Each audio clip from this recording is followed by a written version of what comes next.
Hey everyone, how's it going?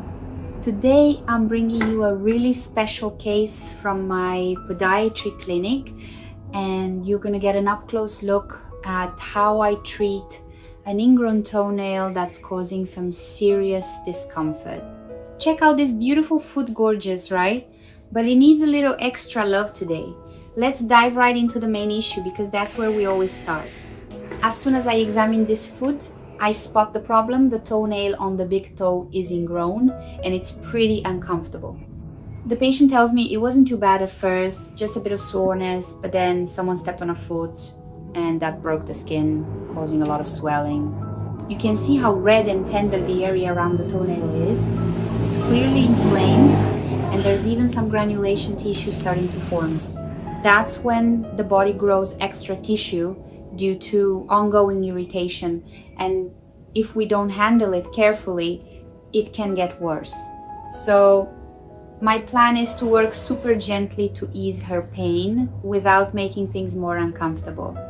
Before I start, I sterilize all my tools with 70% isopropyl alcohol to make sure everything's clean and safe.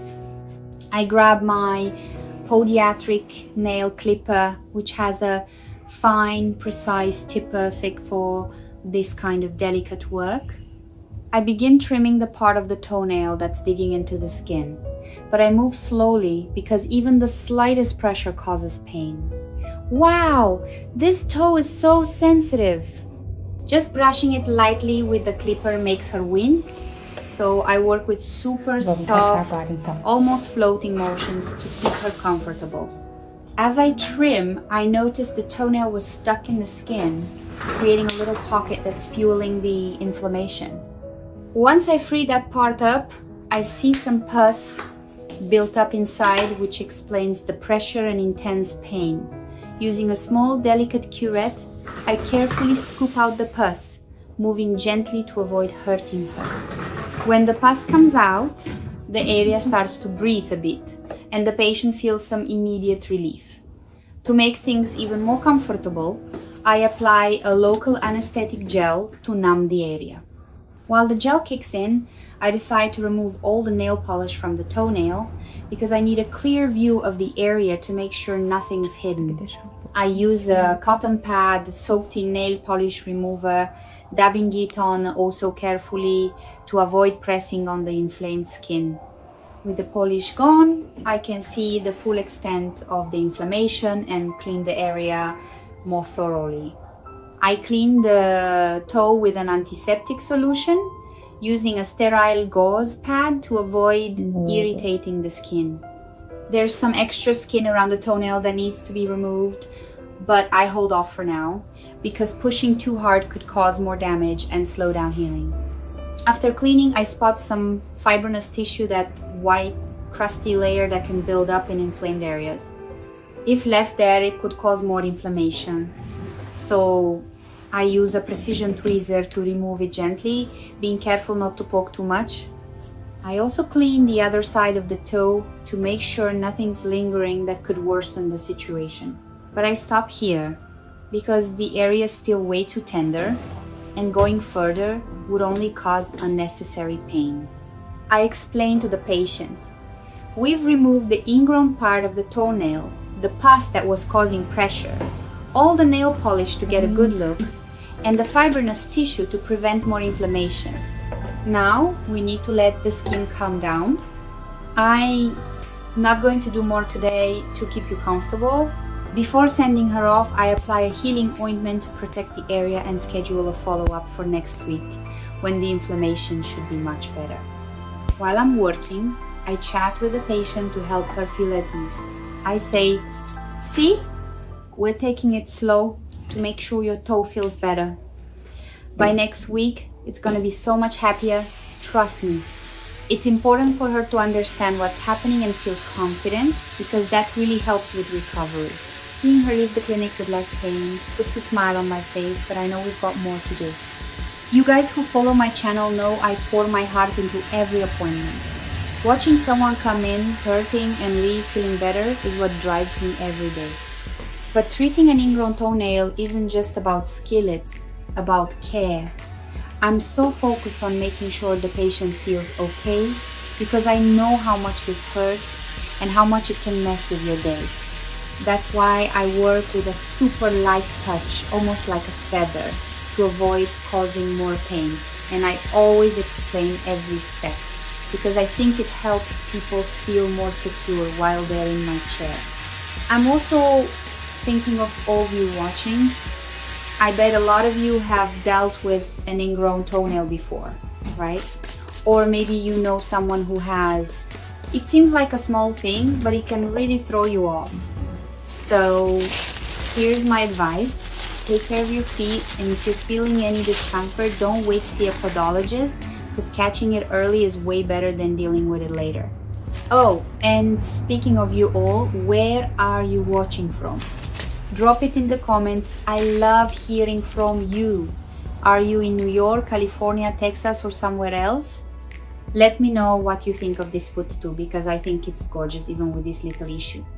And if you've ever had an ingrown toenail, share your story in the comments. I read and reply to every single one because connecting with you all means so much to me.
Aqui tem o pulso, aqui dentro.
Uhum.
Молодець.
Vamos deixar assim.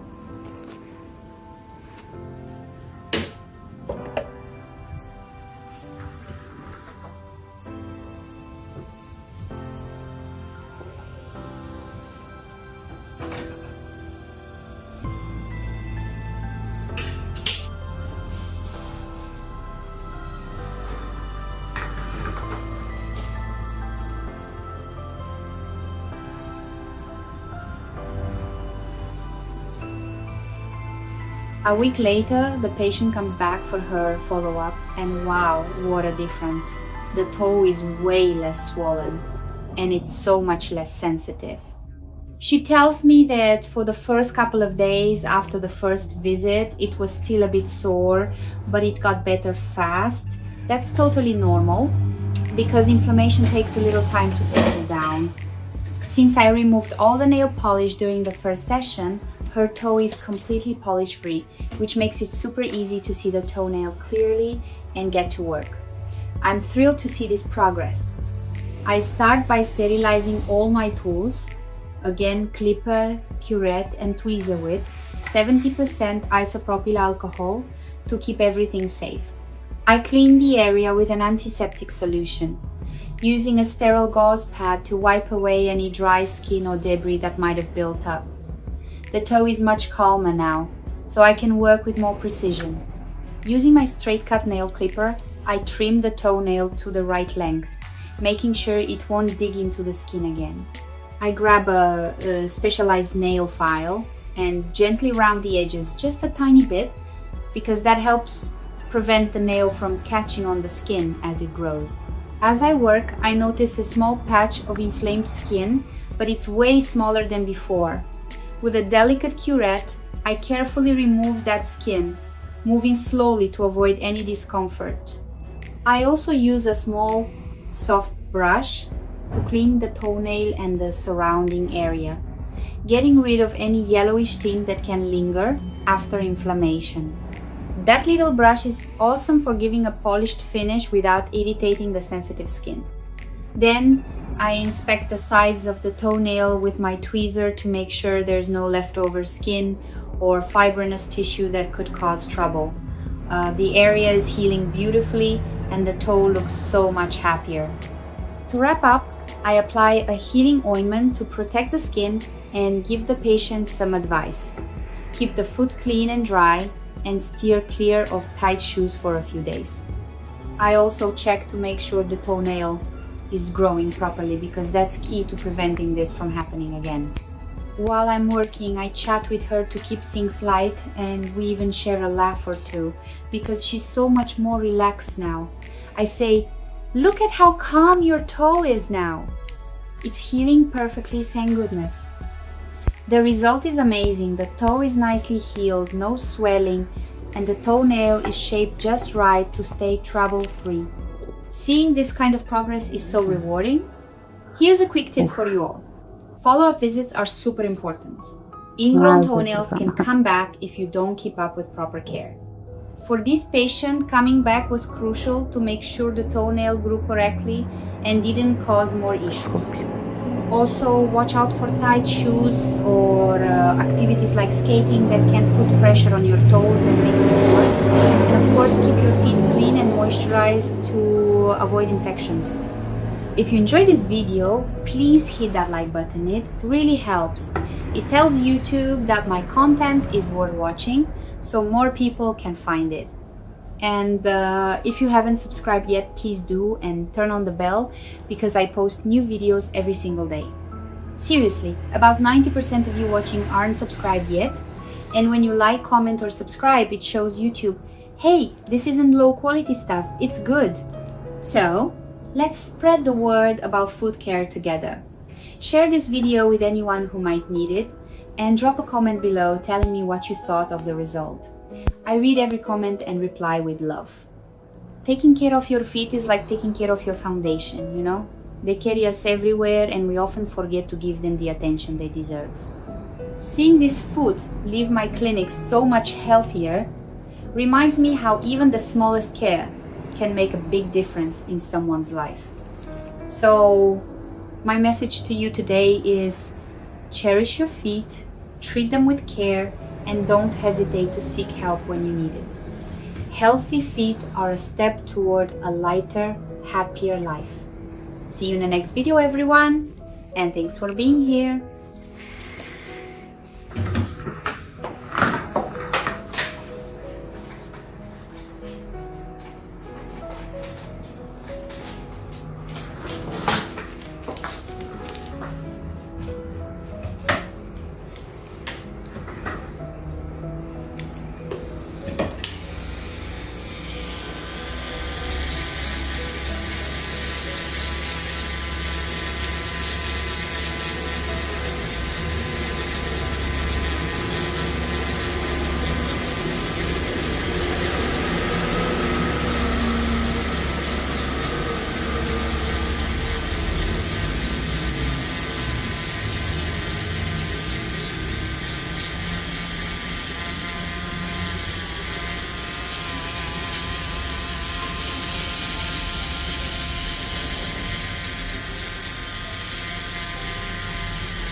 Before we sit down.